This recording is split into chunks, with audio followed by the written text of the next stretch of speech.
주시고 그리고 앞으로도 선교를 위해서 많이 기도해 주시기를 부탁을 드립니다. 저희들이 도착한 날이 주일밤인데요.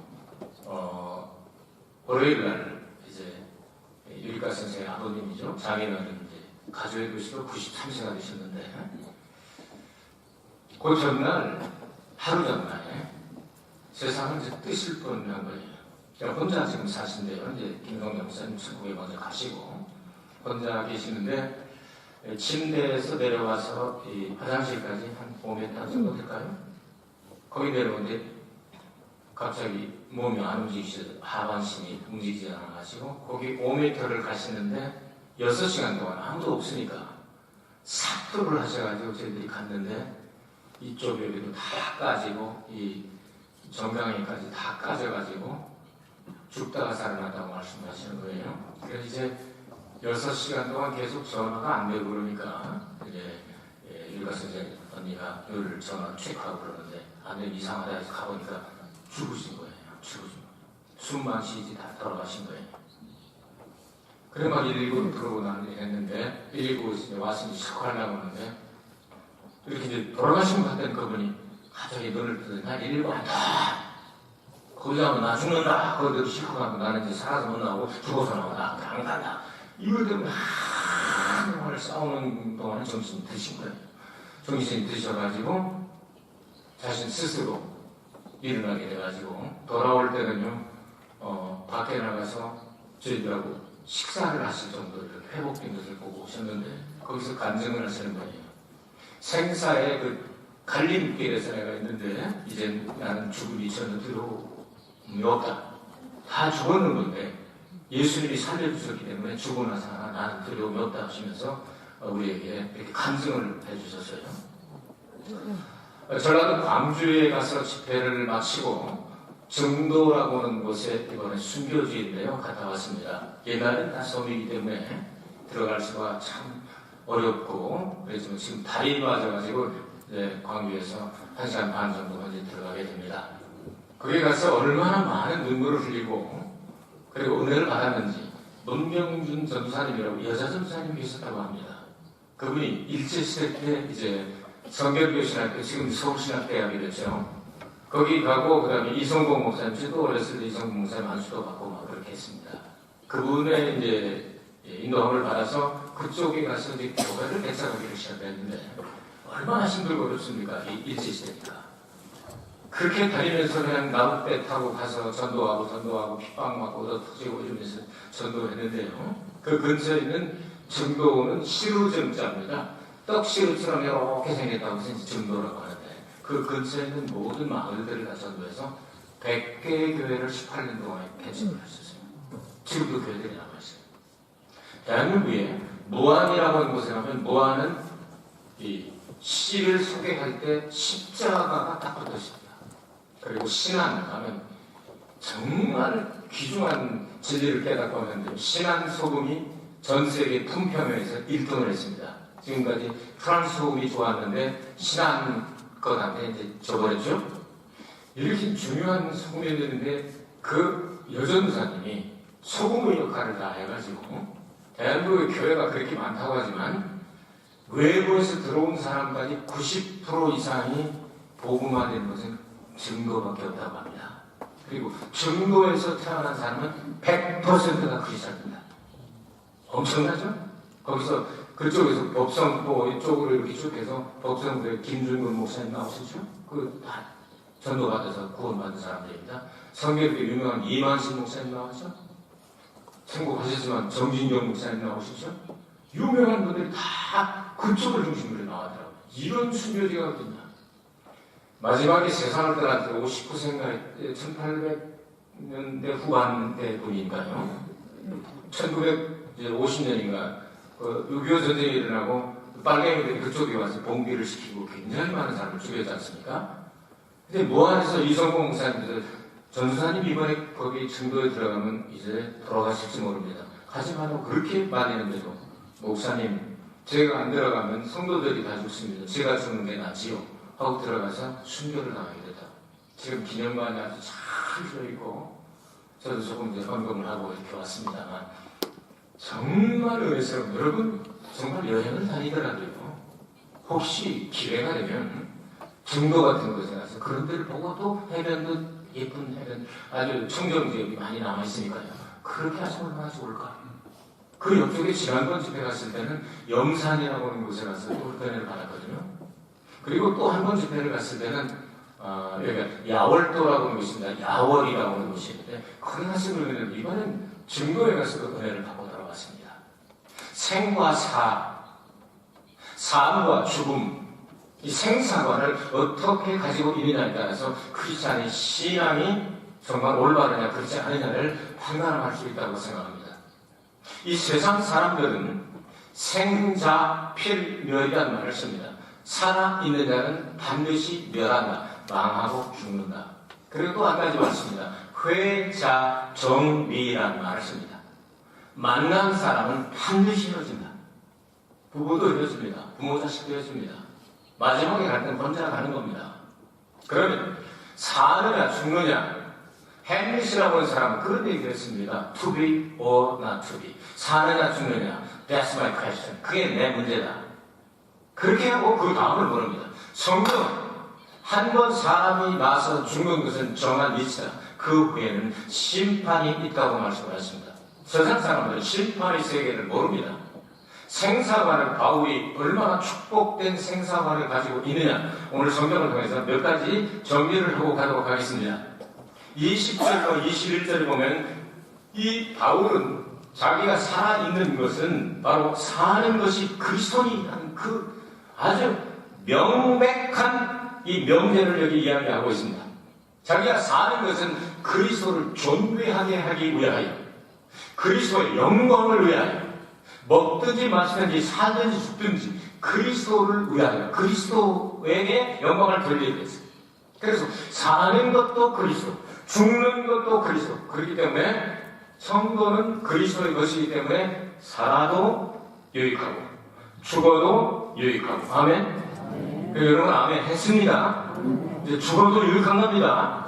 그럼 죽음을 두려워하지 않는 겁니다. 죽어도 되는 겁니다. 왜냐하면 유익하니까. 살아도 되는 겁니다. 유익하니까. 죽어도 살아도 유익하고 그리스도 안에 있느냐가 문제가 되는 겁니다. 알겠습니까? 그러니까 우리는 예수 그리스도 안에 있으면 살아도 유익하고 죽어도 유익하다 그 말입니다. 아멘. 두 번째 22절부터 24절은 육신의 삶의 보람을 바울이 느끼려고 합니다. 23절을 보면 내가 그 두 사이에 끼었으니 떠나서 그리스도와 함께 있을 욕망을 가진 이것이 더욱 좋으나.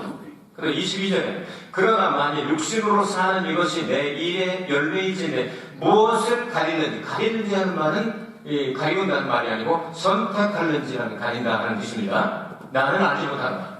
자, 바울이 사는 것도 죽는 것도 유익해서 나는 23절에 보니까 내가 이 두 사이에서 끼어 있는데 내가 진짜 원하는 건 반란, 번복, 핍박, 기근, 적신, 위험, 칼 이런 고통 가운데 사는 것보다는 내가 하나님 나라에 가는 게 좋다고 해서 죽는 것을 내가 동경하고 있다. 그런데 내가 여기서 살고 있는데 어떤 것을 내가 선택하게 되는지 나는 알 수가 없다. 이렇게 얘기합니다. 어떻게 얘기를 하고 있죠? 내가 살아야 되는지 죽어야 되는지 나는 선택을 못하고 하나님이 해주셔야 될 것 같다. 왜냐하면 내가 살아있는 동안 어떤 보람에 있는 일을 좀 하고 가고 싶다. 성도는 살아있을 때나 세상을 떠나서 죽을 때나 모두가 주님과 함께 있는 것이기 때문에 강도에게, 예수님께서 한편 강도에게 말씀하셨습니다. 오늘 내가 나와 함께 낙원에 있으리라. 아멘이십니까? 고린도후서 5장 8절에는 몸을 떠나 주와 함께 거하는 그것이라. 몸을 떠나면 누구하고 함께 거한다고요? 주님과 함께 거한다. 성경입니다. 문제는 바울이 이 세상에 잠시 더 머물고 24절로 시간합니다. 그러나 내가 육신에 거하는 것이 너희를 위하여 더 유익하리라. 얼마나 멋있게 편지를 쓰는지 몰라요. 내가 살아야 되는지 죽어야 되는지 둘 다 유익하기 때문에 이래도 저래도 나는 좋다. 나는 어떻게 선택할 수가 없는데 하나님이 알아서 해주시는데 내 생각에는 24절을 보니까 그러나 내가 육신에 거하는 것이 너희를 위하여 유익하리라. 담임 목사가 세상을 따르면 어떻게 됩니까? 그 성도들이 어떻게 될 겁니까? 바울이 개설한 빌립보 편지를 낼 때 빌립보 교회들은 참 가난한 교회였습니다. 그런데도 바울이 선교할 때 가장 많은 선교헌금, 그래서 여러분들이 드려준 그 선교헌금은 그리스도 안에서 영원히 향내 나는 제물과 같다, 이렇게 표현을 하고 있잖아요. 그러니까 빌립보 교회들은 목사님 한 번만 더 보고 싶습니다. 생전에 한 번만 더 보고 싶어요. 우리한테 와주실 수 없을까요? 그건 내가 선택할 수 있는 일이 아니고 난 잘 모르겠는데 내가 이렇게 살아있는 그 목적 가만히 보니까 조금 더 있고 싶기는 한데, 왜냐면 여러분 한 번 더 보고 싶어, 그런 얘기예요 지금. 저는 지금까지 목회하면서 천국이 좋다고 성경을 통해서 말씀을 드렸습니다. 여러분, 천국이 좋은 곳일까요? 나쁜 곳일까요? 이제 그 다음에는 무슨 질문을 하고 여러분이 아십니다. 벌써 웃는 분들은 다 통한 분들이에요. 자, 천국이 그렇게 좋은데도 보내드린다고 그러면 섭섭해 합니다. 여러분, 천국이 너무너무 좋으니까 내일 보내드릴 테니까 오늘 다 짐 정리하세요. 그렇게 얘기를 하면 기뻐하는 사람 나 못 봤습니다. 목사님, 무슨 그렇게 농담을 그렇게 진하게 하십니까? 이렇게 나옵니다. 여러분, 천국이 좋은데 왜 안 가려고 합니까? 바울이 흉내내자고요. 내가 육신 세상에 이렇게 잠시 더 머물고 싶은 것은 육신의 세상에서 어떤 보람 있는 일을 하고 가고 싶어서 내가 그러는 거야. 내가 꼭 여기서 살고자 하는 얘기는 살아봤자 병치게 해야지, 환난 받아야지, 핍박 받아야지, 여러 가지 걱정거리 많이, 얼마나 힘들고 어려운 세상인데 내가 꼭 장수하려고 하는 거 아니야. 여러분들을 위해서 하나님께서 세우신 주의 종들이 있는 그 교회는 기독교 역사를 연구를 해보면 평신도 운동으로, 예를 들어서 평신도들이 뭐 선교사를 파송한다든지 성경공을 이렇게 그 평신도 가운데도 이렇게 신학을 전공한 사람이 있을 수 있잖아요. 목사 안수를 받지 않아도 그런 사람들이, 그런 유익한 일들도 가끔 있었습니다. 그러나 제가 기독교 역사를 연구하면 담임 목사 주제하에 정상적으로 성장한 교회, 그 담임 목사가 있을 때 그 교회가 성장합니다. 성경적인 교회가 된다. 그래서 하나님이 똑같은 사람이지만 목사로 기름을 부으셔서 하나님의 일을 하도록 하는, 바울이 얘기하는 건 이런 얘기예요. 살아 있어서 여러분들을 만나고 여러분들을 만나면서 하나님이 시키신 사명 감당하며 일하는 것도 그것도 유익한 일이야. 그러나 사실 내가 진짜 속마음은 천국 가고 싶어. 너무 힘들어서. 둘 다 유익한 일이야. 그러니까 내가 사느냐 죽느냐 이게 문제가 아니고, 내가 예수님을 어떻게 섬기느냐면 살아있어도 예수님을 섬기는 것이고 죽어서도 주와 함께 있을 때 주님을 섬기는 거라면 그것은 똑같은 일이란 말이에요. 중요한 일은 살아있기 때문에 성도의 몸과 영혼을 예수님을 닮아가게 만드는 그 사명 때문에 지금 보람을 가지고 일하고 있다는 거죠. 예수님이 성육신에서 육체와 영혼을 가지고 이 땅에 오신 것처럼 성도의 몸도 중요하고 영혼도 중요하다. 그래서 여러분, 몸을 가지고 하나님의 영광을 위하여 살아야 합니다. 먹든지 마시든지 무엇을 하든지 살아주거나 하나님의 영광을 위해서 살아야 됩니다. 아멘? 바울은 그렇게 얘기합니다. 우리 가운데 자기 위하여 사는 자도 없고 자기를 죽는 자도 없나니, 그러므로 살아주거나, 우리가 무슨 일을 하든지 살아있어도 주를 위하여 살고 죽어도 주를 위하여 죽나니 그러므로 사나 죽으나 우리가 주의 것이로다. 그렇게 꼭 이야기하고 있잖아요. 그럼 사나 죽느냐가 우리가 문제가 아니고 주님을 섬기느냐 섬기지 않느냐가 문제가 되는 거죠. 그렇죠? 살아 있어서도 주님 섬기는 거, 세상을 떠나서도 주님 섬기는 거라고, 그 선택은 하나님이 하시는 일인데, 살아있는 동안에 성도의 육체와 영혼 이런 것들을 바르게 인도하여 예수님을 닮게 만드는 보람 때문에 내가 조금 더 세상에 좀 머물고 싶다, 이렇게 얘기하면서 참 멋있겠었어요. 정말 성경 말씀이니까 정말 잘 썼습니다. 자, 그러면 이런 것을 고백하고 난 다음 25절, 26절 마지막입니다. 바울의 삶의 목표를 이렇게 정했습니다. 교회의 믿음의 진보와 기쁨을 위해서 내가 여기 있다. 여러분, 신앙이 성장하기를 주의 이름으로 축복합니다. 자기 자신이 보아도 내가 조금 성장했다. 옛날에는 하루 숨길 빼기가 대학했는데 요즘은 많이 참어. 사람 됐어 하면서 자기가 자기를 보아도 성장하는 모습이 좀 보일 수 있어야 돼. 다른 사람이 보면 저 사람은 죽었다가 부활한 사람 같아요. 이런 믿음의 진보와 그리고 기쁨이 넘쳐야 됩니다. 환경과 관계없이, 소유와 관계없이, 어떤 형편과 처지에 있을지라도 기쁨이 충만할 수 있는 그런 사람. 하나님은 교회에 유익을 위하여 죄 정도 세우시고 성도도 보내주십니다. 여러분 어떻게 생각하십니까? 이 교회가 부흥하고 많은 일꾼들이 양성이 되고 선교사 파송하고 이렇게 쓰임받은 교회가 되기를 원합니까? 아니면 점점 줄어가지고 아무것도 못하고 그냥 끈끈이 살다가 그냥 죽지 못해 사는 그런 교회가 됐으면 좋겠습니까? 그런 사람 하나도 없겠죠? 그럼 어떻게 해야 됩니까? 기도하고 전도해야지. 그렇죠? 그렇게 해가지고 이 교회가 점점 성장하는 걸 목사도 원하고 성도도 다 원한단 말입니다. 그 얘기를 바울이 하고 있는 거예요. 이런 기쁨을 위하여, 이런 믿음의 성장을 위해서 내가 지금 열심히 있는 겁니다. 그래서 이것을 통하여 이런 역사가 일어나게 되는데 그리스도 안에 자랑이 충만하게 하게 한다. 여러분 그리스도 안에서 자랑거리가 있게 되길 바랍니다. 우리의 뭐가 있고 강남에 투자를 했더니 그냥 아파트가 오르고 전세가 오르고 정부가 들어오고 사람이 먼저다. 사람이 먼저다. 아파트 값을 뭐 내린다고 오르잖아요. 안 돼요. 그러고 올라가고 기뻐하고 그냥 뭐 이렇게 투자했는데 막 비트를 때렸더니 그냥 막 금융이 또 그냥 올라갔다 내려갔다 했다고 걱정하고 그러지 말아요. 이런 게 진짜 예수님한테 자랑거리 되지 않아요. 제가 열심히 눈물을 엮기도 해서 선도했더니 그분이 정말 성경적인 장로님이 되셔서 목사님이 되셔서 선교사님이 되셔서 이렇게 이야기를 하면서 주 안에서 자랑거리를 풍성하게 하려 한다. 바울이 그렇게 이야기하고 있습니다. 그리고 기쁨의 조건을 우리에게 가르칩니다. 그리스도 안에서 우리가 정말 기뻐할 수 있는 것은 어떤 기쁨일까요? 성경은 항상 기뻐하라 이렇게 말씀합니다. 항상 기뻐하라. 여러분 항상 기뻐하시기 바랍니다. 승진할 일이 있어서 기뻐하시기 바랍니다.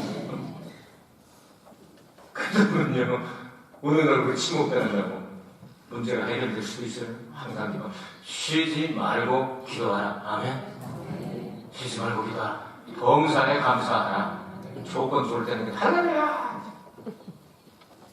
범사는 전체입니다. 좀 안 될 때는 하나님 사랑에 일을 주었지 내가 얼마나 열심히 시집 들어오고 산도 봉사는 시장도 비싼 마음에 뭐도 하고 우리가 이러지 말아요. 그거 하고 구원하고 관계 있는 건 아닙니다. 어떤 관계가 있으면 기뻐하라. 이 정도로 기뻐했으면 좋겠습니다. 비록 무화과나무가 무성치 못하며 포도나무에 열매가 없으며 감람나무에 소출이 없으며 밭에 식물이 없으며 우리의 양이 없으며 외양간에 소가 없을지라도 있는 게 뭐예요? 아무것도 없네. 완전 홈레스네. 완전히 없는 거예요. 푸어 완전히. 나는 여호와를 인하여 즐거워하며 나의 구원의 하나님을 인하여 기뻐하리로다. 아멘. 아멘. 그럼 관계가 관계없잖아요. 살아도 관계없고 죽어도 관계없잖아요. 여호와를 인하여 기뻐하니까.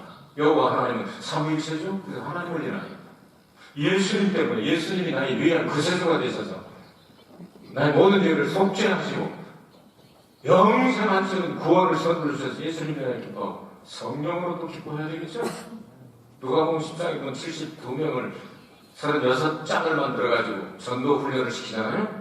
그들이 돌아와서 예수님이 시킨 대로 했더니 막 귀신이 항복을 하고요. 하면서 막 그냥 보고를 했습니다. 기뻐가지고. 그때 예수님께서 뭐라고 하셨죠? 귀신들이 너희에게 항복하는 것으로 기뻐하지 말고 너희 이름이 생명책에 기록된 것으로 기뻐하시니라. 아멘. 그리고 이어서 말씀하시기를 그때 예수께서 성령으로 기뻐하사 주세요. 이것을 지혜로운 사람들에게 다 감추시고 어린애들이 같이 해주시 아버지의 뜻입니다 하면서 성령으로 기뻐할 수 있는 사람이 되겠다. 그래서 성령의 열매 가운데 희락의 열매가 있지 않습니까? 기쁨의 열매. 성령 받은 사람은 항상 기뻐할 수 있다 그 말입니다. 그럼 성경 받으셨습니까? 항상 기뻐하셔야 됩니다. 바울이 이것을 지금 빌립보 교회 편지를 낸 겁니다. 그래서 그런 주제를 그렇게 이야기합니다. 내게 사는 것이 그리스도다. 그러니까 이게 지금 지상에 있느냐 천국에 있느냐 이건 문제가 되지 않는다. 그리스도 안에 있으면 된다. 우리의 시민권은 어디에 있다고요? 빌립보 3장 20절에 하늘나라이다.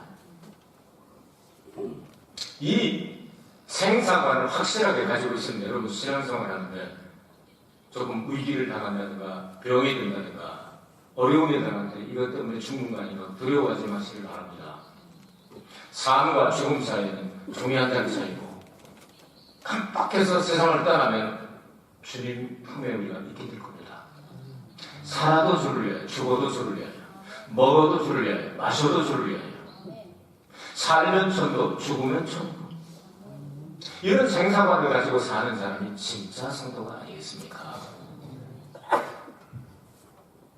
저도 여러 번 죽을 고비를 넘기면서 30년을 일본에서 보냈습니다. 이제 다음 주부터는 34주년으로 들어가기 시작합니다. 많은 사선을 넘고 왔지만 이루어놓은 것으로 좀 그래도 수십 개의 교회를 이 교회를 통해서 세웠죠. 그리고 이런 교회가 남아있습니다. 부족한 게 너무나도 많지만 하나님 은혜로 말미암아 바울처럼 감히 이렇게 얘기합니다. 하나님 저도 조금만 더 머무르고 싶은데요.